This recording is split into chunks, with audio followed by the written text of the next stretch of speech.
America ఏదైతే భారతదేశానికి సంబంధించిన ఉత్పత్తులపై వేస్తున్న సుంకాలకు ప్రతిచర్యగా భారత్ తగిన ప్రణాళికలతో ముందుకు వెళ్తుందని చెప్పుకోవచ్చు. ఇప్పటికే బంగ్లాదేశ్ సంబంధించిన ఏదైతే ఉత్పత్తులు ఉన్నాయో నారకు సంబంధించిన ఉత్పత్తులను భారతదేశంలో బ్యాన్ చేయడం జరిగింది. ముఖ్యంగా రోడ్డు మార్గం ద్వారా ఈ యొక్క రవాణా అనేది జరుగుతుంది. వాటిని పూర్తి స్థాయిలో నిషేధించాలి అని చెప్పేసి భారత్ నిర్ణయం తీసుకున్నది.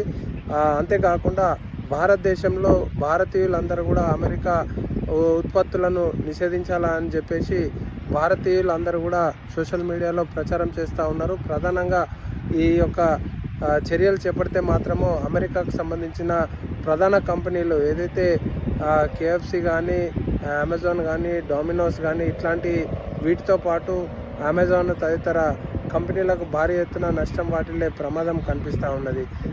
వచ్చే నెల అమెరికాకు పర్యటించనున్న ప్రధాని నరేంద్ర మోడీ కూడా అమెరికా ఉత్పత్తులపై తగిన సుంకాలు విధించాలని చెప్పేసి నిర్ణయాలు తీసుకునే అవకాశం మెండుగా కనపడతా ఉన్నాయి. అమెరికా నుండి శ్రీనివాస్.